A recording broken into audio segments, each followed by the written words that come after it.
إن الحمد لله نحمده ونستعينه ونستغفره ونعوذ بالله من شرور أنفسنا ومن سيئات أعمالنا من يهده الله فلا مضل له ومن يضلله فلا هادي له وأشهد أن لا إله إلا الله وحده لا شريك له وأشهد أن محمدا عبده ورسوله يا أيها الذين آمنوا اتقوا الله حق تقاته ولا تموتن إلا وأنتم مسلمون يا أيها الناس اتقوا ربكم الذي خلقكم من نفس واحدة وخلق منها زوجها وبث منهما رجالا كثيرا ونساء واتقوا الله الذي تساءلون به والأرحام إن الله كان عليكم رقيبا يا أيها الذين آمنوا اتقوا الله وقولوا قولا سديدا يصلح لكم أعمالكم ويغفر لكم ذنوبكم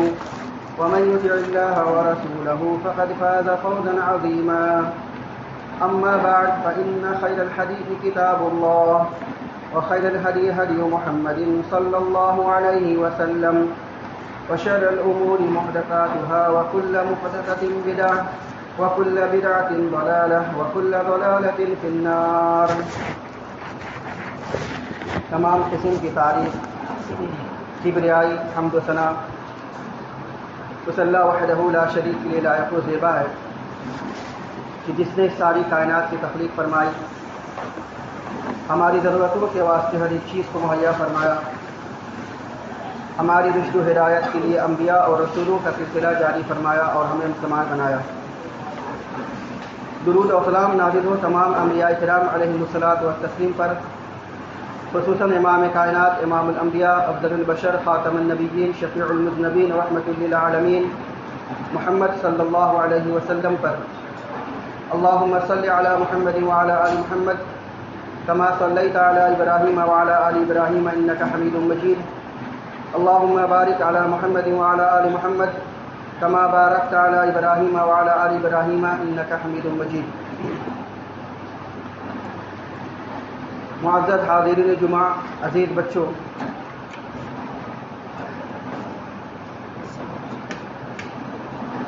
رمضان المبارک کے بعد یہ شوال کا مہینہ ہے. شوال کے مہینے میں ایک مسلمان کو کیا عمل کرنا چاہیے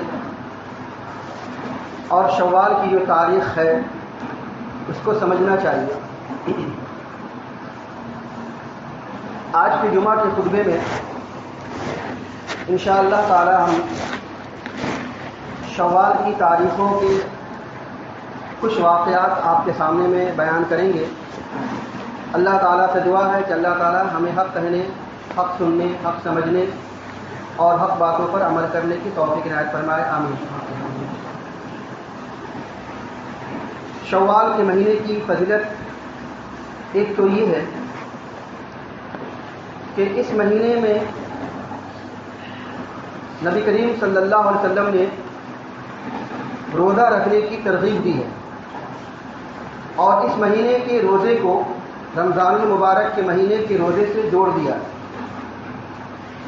صحیح مسلم اور اسی طریقے سے کئی احادیث صحیحہ کی کتابوں میں آپ کو یہ حدیث ملے گی جس میں اللہ کے نبی صلی اللہ علیہ وسلم ارشاد فرماتے ہیں کہ جو آدمی رمضان المبارک کے مہینے کے روزے کے فوراً بعد شوال کے 6 روزے رکھے گا تو گویا کہ صیام الدہر ہے، گویا کہ اس نے پورے سال کا روزہ رکھا. تو اسی طریقے سے شوال کی اہمیت بتلائی گئی اور شوال کے روزے کو رمضان المبارک کے مہینے کے روزے سے جوڑ دیا گیا. ہمیں چاہیے کہ جس کے پاس ہمیں وسعت ہے، طاقت ہے، حیثیت ہے اور جو نیکی اور اچھے اعمال کی چاہت رکھتا ہو، اس کو چاہیے کہ اس مہینے کو ایسے ہی ضائع اور برباد نہ کر دے، بلکہ کوشش کرے کہ اس مہینے میں 6 روزے رکھ لے. اس کے علاوہ اس مہینے کی ایک خاص بات یہ بھی ہے جو کہ صحیح مسلم وغیرہ کی روایت میں ملتا ہے. دور جاہلیت میں نبی کریم صلی اللہ علیہ وسلم کی دنیا میں آنے سے پہلے اس مہینے کو بڑا منحوس سمجھا جاتا تھا. اس مہینے کے اندر میں کوئی آدمی کوئی اچھا کام نہیں کرتا تھا، خاص کر کے شادی بیاہ اور اسی طریقے سے ملتے جلتے جو خوشی کے لمحات ہوتے ہیں وہ اس مہینے میں نہیں کیا کرتے تھے. لیکن اماں عائشہ رضی اللہ تعالیٰ عنہ فرماتی ہیں، صحیح مسلم کی روایت میں ہے کہ اللہ کے نبی صلی اللہ علیہ وسلم نے شوال کے مہینے میں مجھ سے نکاح کیا اور شوال کے مہینے میں ہی میری رخصتی ہوئی تھی. اور روایت میں یہ بھی آتا ہے کہ اماں عائشہ رضی اللہ تعالی عنہ شوال کے مہینے میں نکاح کرنے کو مستحب سمجھتی تھی، لہذا ان کے خاندان میں جتنے بھی لوگ تھے ان کی شادی اسی مہینے میں خاص طور سے کرواتی تھی. اس وجہ سے امام نووی رحمۃ اللہ علیہ اس حدیث کی شرح میں لکھتے ہیں کہ دور جاہلیت میں شوال کے مہینے میں نکاح نہ کرنا یہ ایک باطل نظریہ اور بے بنیاد خیال تھا. اس حدیث سے ہمیں یہ پتہ چلتا ہے، امام نووی رحمۃ اللہ علیہ فرماتے ہیں کہ اس حدیث سے ہمیں یہ پتہ چلتا ہے کہ شوال کے مہینے میں نکاح کرنا اور شادی کرنا مستحب ہے. لہذا اس حدیث کی مناسبت اور امام نووی رحمۃ اللہ علیہ کی رائے کے مطابق ایک مسلمان کو چاہیے کہ شوال کے مہینے میں ہی اپنی نکاح کی تاریخ متعین کرے اور اسی مہینے میں ہی نکاح کرے.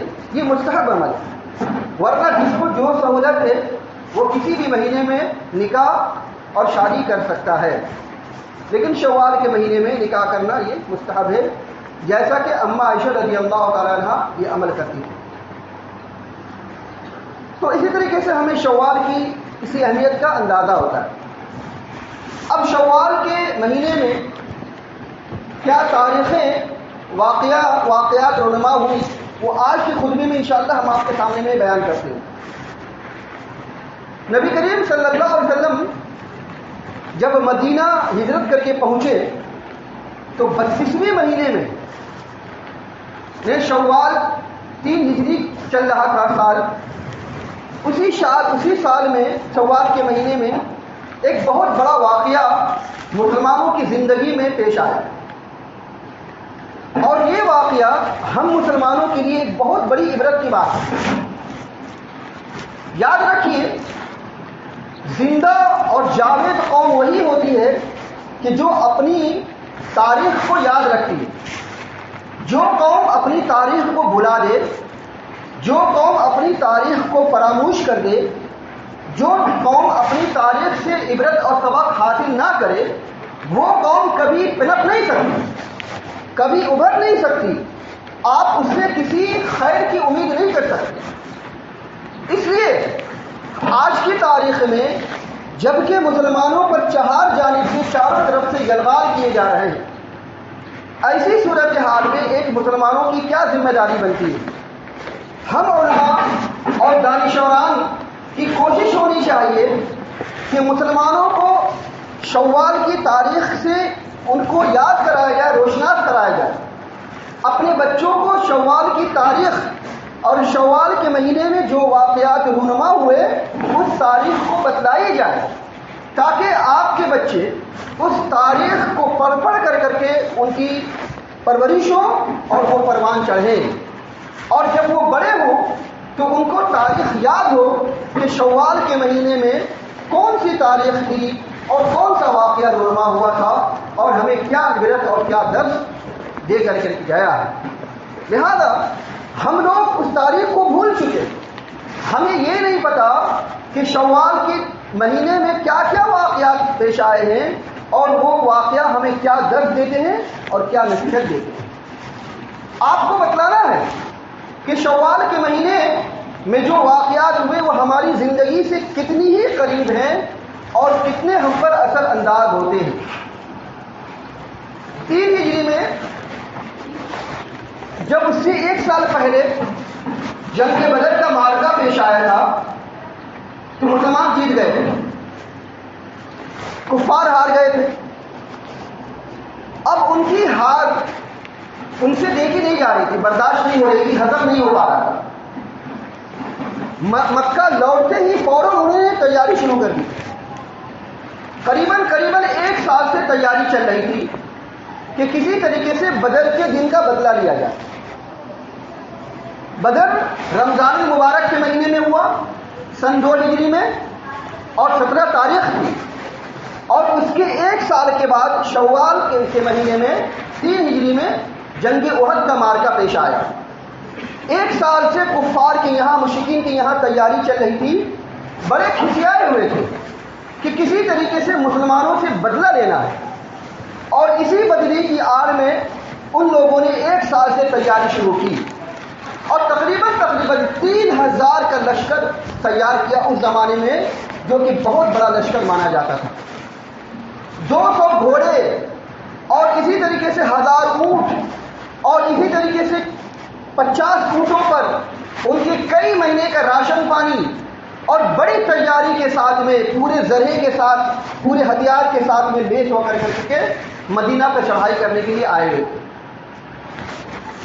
اب ایک بات جان لیجیے کہ شوال کے مہینے میں جب جنگ احد کا معرکہ پیش آیا تو اس معرکے میں صحابہ کرام رضی اللہ تعالیٰ عنہم اجمعین کا جوش و خروش بڑا قابل دید تھا.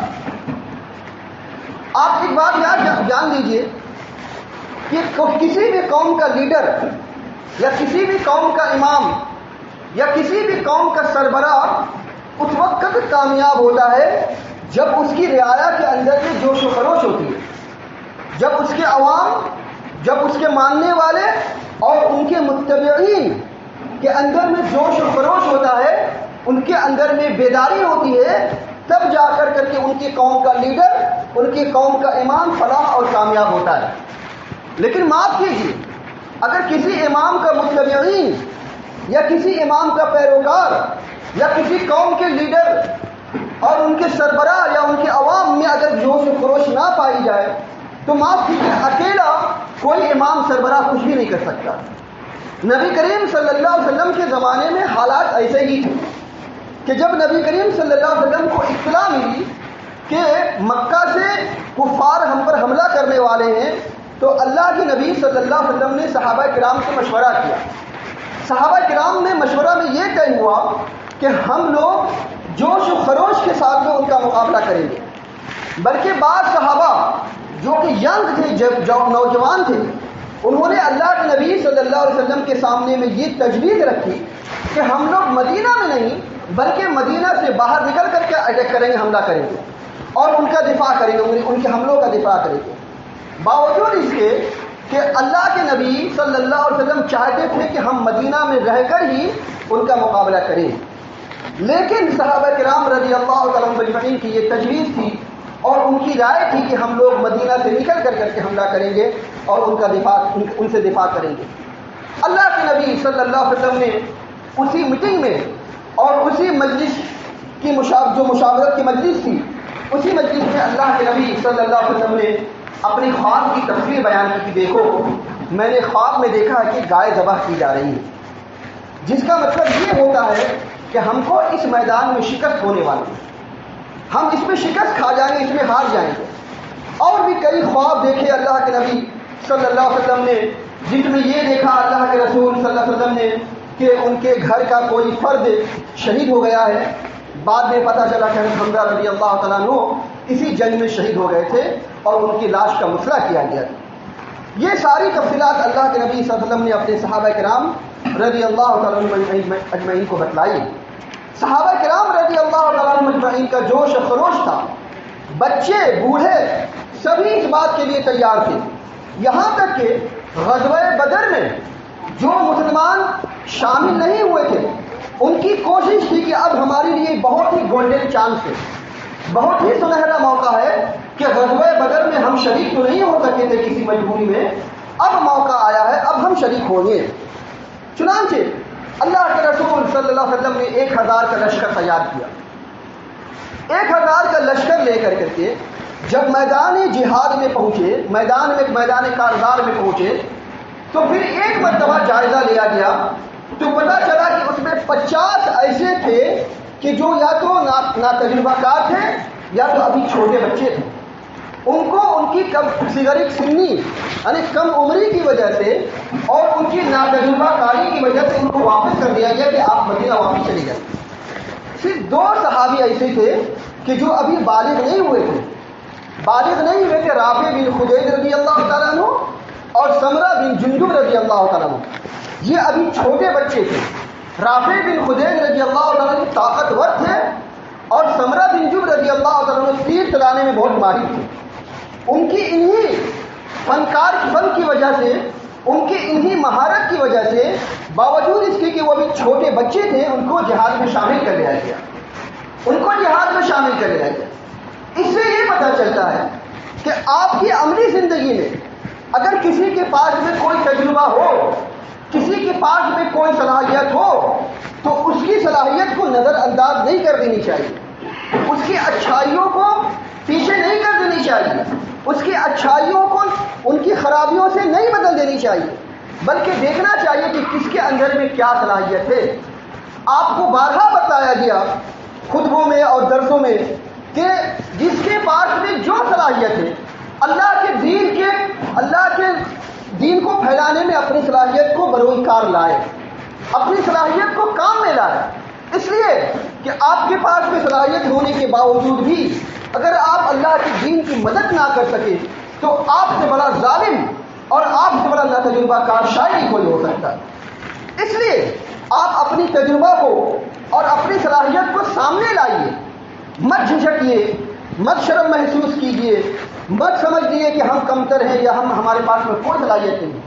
اللہ نے ہر آدمی کے پاس، ہر انسان کے پاس میں کچھ نہ کچھ صلاحیت دے کے رکھا ہوا ہے.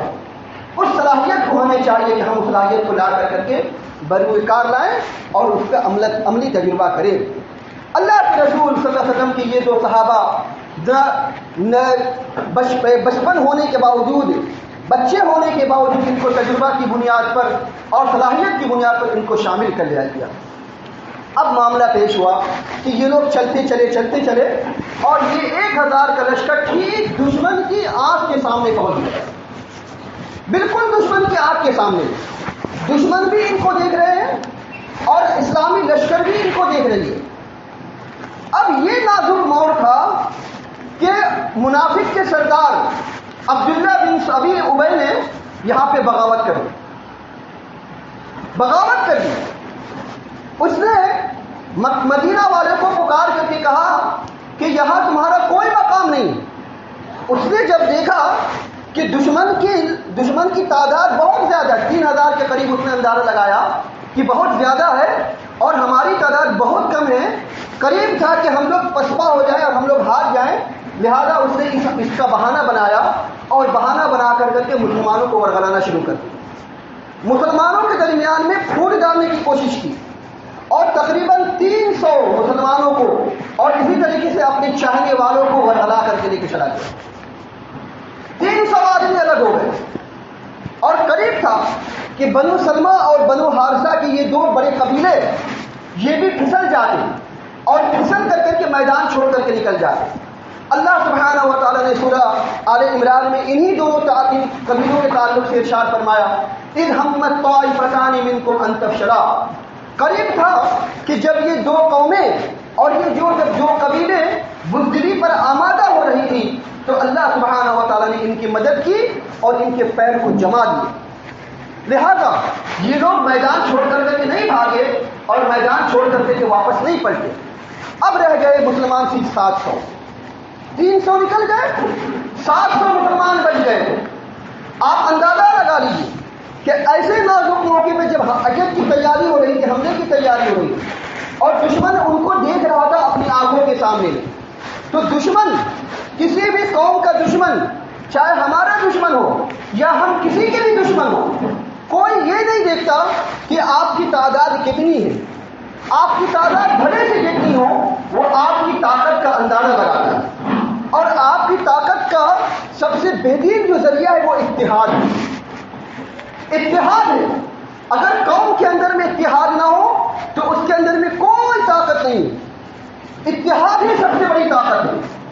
عبداللہ بن ابی نے اسی چیز کا فائدہ اٹھایا کہ دشمنان اسلام کو دکھائے کہ دیکھو ہم لوگ ایک تو تعداد میں کم ہے اور دوسری یہ کہ ہمارے اندر بھی کوئی اتحاد نہیں ہے.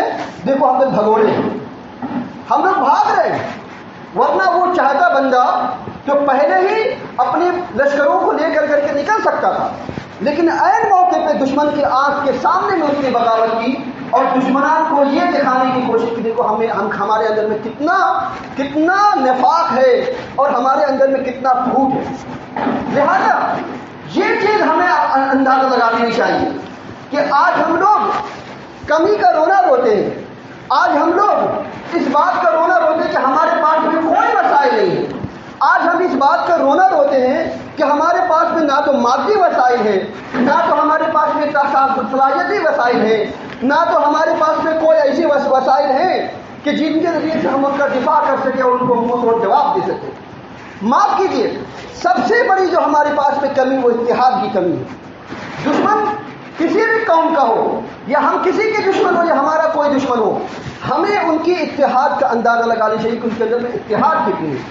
اگر ان کے اندر میں اتحاد ہو, ان کے اندر میں یونائٹی ہو, تو ہم ان کا مقابلہ کرنا ان کے لیے ہمارے لیے مشکل بن سکتا ہے, یا ان کے لیے ہمارے سے مشکل مقابلہ کرنا مشکل بن سکتا ہے, کیونکہ ہم متحد ہیں. لیکن اگر ہم تعداد میں چاہے جتنی زیادہ ہو, لاکھوں اربوں خربوں میں ہوئے, لیکن ہمارے اندر میں نفاق ہو, ہمارے اندر میں انتشار ہو, ہمارے اندر میں طرح کی بات پر اختلاف ہو, ہمارے اندر میں پھوٹ ہو اور ہمارے اندر میں ایک دوسرے کو نیچا دکھانے کی صلاحیت موجود ہو, تو معاف کیجیے ہم چاہے کروڑ کی دعا موجود ہو, ہمیں کوئی جو ہے ہم کسی کو شکست نہیں دے سکتے یا ہم کسی پر غالب نہیں آ سکتے.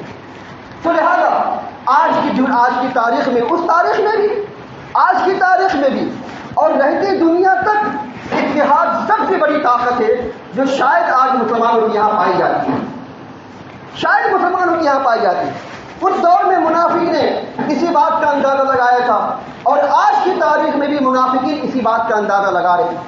اس تاریخ میں کفار و مشرکین مسلمانوں کی اتحاد اور ان کے پھوٹ, ان کے اختلاف کا اندازہ لگاتے تھے. آج بھی مسلمانوں کے خلاف منافقین اور کفار و مشرکین ہم مسلمانوں کی اتحاد اور ان کی ناچاکی, ان کے اختلاف کا اندازہ لگاتے ہیں. دیکھتے ہیں کہ آج ہم ہندوستان کے اندر میں مسلمان تقریباً 30 کروڑ کی تعداد میں ہیں, لیکن ان کو پتا ہے کہ 30 کروڑ میں بھلے سے ہیں, لیکن ان کی صلاحیت 30 آدمی سے زیادہ بھی نہیں, 30 آدمی سے بھی زیادہ نہیں. کیوں؟ ان کے اندر میں اختلاف ہے, ان کے اندر میں وہ اختلاف ہے 73 فرقوں والے اختلاف, اور 73 فرقوں کے اندر کے اختلاف کے ساتھ ساتھ سماجی اختلاف, ان کے گھر میں اختلاف, ان کے محلے, ان کے سماج میں اختلاف, ان کی چہار دیواری میں اختلاف, ہر بات میں ہر قدم کے ان کے درمیان میں اختلاف ہے. اسی بات کا اندازہ لگاتے ہوئے آج یہ لوگ ہم لوگوں کو نوچ رہے ہیں, کھسوٹ نوچ رہے ہیں. اسی چیز کا اندازہ لگاتے ہیں. اس دور میں بھی اس منافقین نے اندازہ لگایا تھا. لہذا بہت زیادہ بات طویل ہو جائے گی اگر ہم اس پر بحث کریں. ہمیں اس مدعے پہ آنا ہے کہ ہمیں اتحاد کا مظاہرہ کرنا ہے. تقریباً 700 مسلمان تھے. ہم لوگ تاریخ میں پڑھتے ہوئے آ رہے تھے کہ ہزار, لیکن اب 700 بچ گئے تھے. 3000 کے مقابلے میں 700 مسلمان تھے اور انہی 700 مسلمانوں نے 29,000 کا مقابلہ کیا. یہ چیز اب جانے دیجیے. اب آیا معاملہ کفار اور مشرکین سے لڑائی کرنے کا. اللہ کے نبی صلی اللہ علیہ وسلم ایک تجربہ کار اور صلاحیت کار کمانڈر کی حیثیت سے مسلمانوں کو ترتیب دے رہے تھے, لشکر ترتیب دے رہے تھے. میمنہ, پھر میسرہ, اور پھر آگے کی طرف, پیچھے کی طرف, چہار جانب سے اللہ کے رسول صلی اللہ علیہ وسلم نے صرف ان 700 صحابہ کو ٹرین کیا اور ان کو الگ الگ جگہ پہ متعین کیا کہ آپ لوگ اسی جگہ پہ لڑائی کریں گے اور اسی جگہ سے آپ لوگ اٹیک کریں گے. 50 صحابہ تھے. ان 50 صحابہ کو اللہ کے رسول صلی اللہ علیہ وسلم نے اپنے پیچھے, سامنے میں مدینہ تھا اور پیچھے میں جبل عنین ایک پہاڑی تھا. اس پہاڑی پہ 50 صحابہ کو اللہ کے نبی صلی اللہ علیہ وسلم نے متعین کیا ہوا. کیوں؟ اس وجہ سے کہ اللہ کے رسول صلی اللہ علیہ وسلم کو اندازہ تھا کہ ہو نہ ہو اگر ہم لوگ سامنے سے جیت بھی جائیں تو یہ مشرکین پیچھے سے ہم پر اٹیک کریں گے، ہم پر حملہ کریں گے۔ 50 صحابہ کو انہوں نے متعین کر دیا جبل حنین پہ جو کہ پیچھے تھی کہ اگر وہ لوگ ہم پر حملہ کریں تو آپ ہمارا دفاع کیجیے گا، ہم کو بچائیے گا پیچھے سے، کہیں ایسا نہ ہو کہ ہم آگے میں مصروف ہو جائیں اور پیچھے سے یہ لوگ ہم پر اٹیک کر دیں، ہم پر حملہ کر دیں اور ہم کہیں کنارہ۔ اللہ کے رسول صلی اللہ علیہ وسلم نے جبل حنین میں 50 تیر اندازوں کو متعین کیا، ان کے کمانڈر تھے عبداللہ بن جبیر رضی اللہ تعالیٰ عنہ۔ صحیح بخاری کی روایت میں آتا ہے اللہ کے رسول صلی اللہ علیہ وسلم نے ان 50 صحابہ کو یہ حکم دیا کہ دیکھو اگر ہم لوگ چاہے ہارے جائیں، چاہے ہم پر پرندے ہمارے گوشت کو نوچ کر کے بوٹی بوٹی کر کے کھا بھی رہے ہو، تب بھی تم اپنی جگہ سے مت ہلنا۔ پرندے ہماری بوٹی نوچ رہے ہو تب بھی تم اپنی جگہ سے نہ ہلنا جب تک کہ میں تم کو تمہارے پاس میں کوئی خبر نہ بھیجوں۔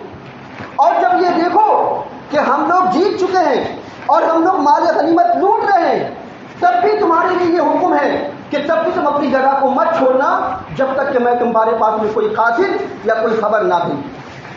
اتنے زبردست تاکید آنے کے باوجود اب کیا معاملہ ہوا کہ آپ پوری تفصیل پڑھ لیجئے، رحمت للعالمین تفسیر کی کتاب الرحیق المختوم اور طبقات ابن سعد اور اس طرح سے اور بہت ساری کتابیں ہیں تفسیر کی، یہ اسی تاریخ کی آپ پڑھ لیجیے، اس میں آپ کو پتہ چلے گا کہ کس طریقے سے جب احد کا معرکہ پیش آیا تھا۔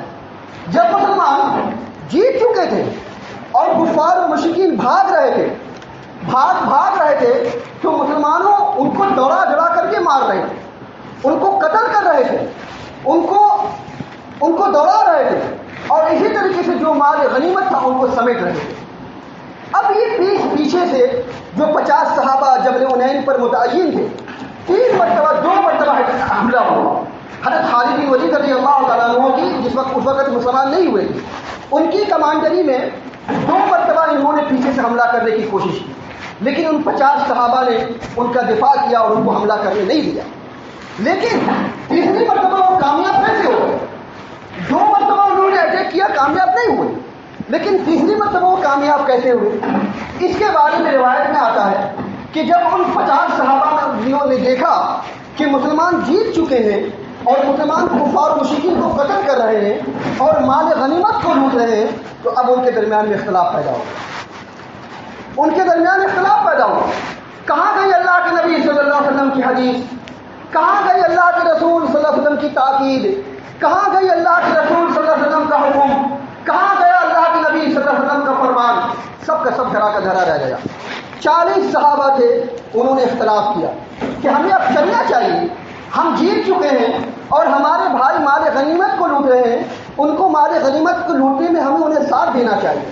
عبداللہ بن جبیر رضی اللہ تعالیٰ عنہ نے فرمایا کہ اللہ کے بندو کیا کر رہے ہیں آپ؟ اللہ کے نبی صلی اللہ علیہ وسلم نے ہمیں کیا حکم دیا، ہمیں کیا تاکیدی باتیں بتلائی اللہ کے نبی صلی اللہ علیہ وسلم نے؟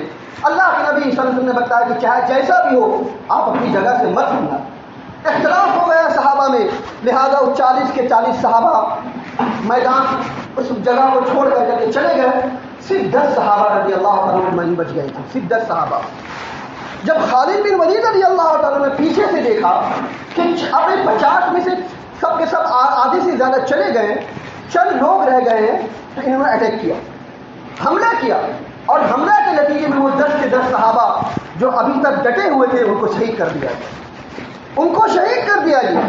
اور پھر جو پیچھے سے حملہ ہوا، مسلمان جو ابھی تک جیت رہے تھے، مسلمان جو ابھی مال غنیمت کو لوٹ رہے تھے، پیچھے سے حملہ کرنے کے نتیجے میں یہ ہوا کہ چاروں طرف سے بکھرا بکھری، چاروں طرف سے آنن فانن بھاگا بھاگی، اور چاروں طرف سے مسلمان ایک دوسرے کا بھاگتے رہے۔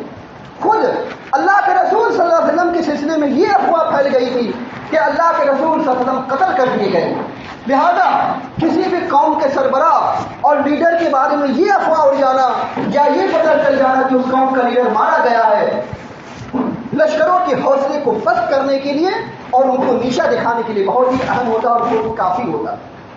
مسلمان ابھی ہمت ہار رہے تھے اور اللہ کے رسول صلی اللہ علیہ وسلم انہیں بلا رہے تھے کہ آئیے یا علیہ یا عبادی، علیہ عباد اللہ، علیہ عباد اللہ، اللہ کے بندو میری جانب آؤ، اللہ کے بندو میری جانب آؤ۔ اس طرح سے اللہ کے رسول صلی اللہ علیہ وسلم پکار رہے تھے اور صحابہ کرام رضی اللہ تعالیٰ اجمعین انتشار کے مارے کس طریقے سے آنن فانن ادھر ادھر بھاگ رہے تھے.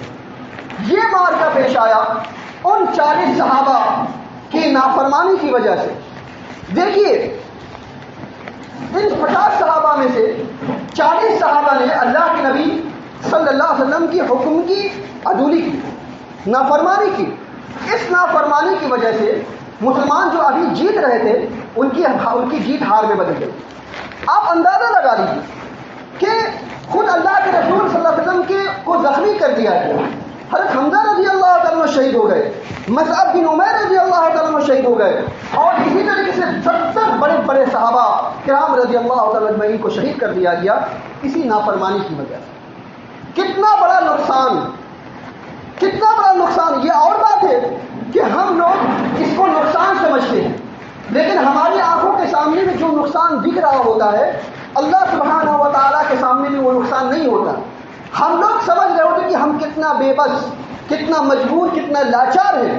معاف کیجیے گا, اللہ سبحانہ و تعالیٰ اپنے بندوں کو لاچار اور بے بس نہیں دیکھنا چاہتا, یا اللہ سبحانہ و تعالیٰ اپنے بندوں کو لاچار اور بے بس نہیں کرنا چاہتا, لیکن اللہ سبحانہ و تعالیٰ آپ کو اس بے بسی کو یہ دکھانا چاہتا کہ بے بسی صرف میرے لیے ہونی چاہیے, لاچاری اور کمزوری صرف میرے لیے ہونی چاہیے, دوسروں کے لیے نہیں ہونی چاہیے. آپ دوسروں کے لیے بے بس نہیں ہیں, آپ دوسروں کے لیے عاجز نہیں ہیں, آپ دوسروں کے لیے نہ جھکیے. اگر جھکنا ہے تو صرف میرے آگے جھکیے. اللہ سبحانہ و تعالیٰ آپ کو بے بس نہیں کرنا چاہتا, لیکن اللہ تعالیٰ آپ کو ایک سیکھ دینا چاہتا ہے, ایک سبق دینا چاہتا ہے.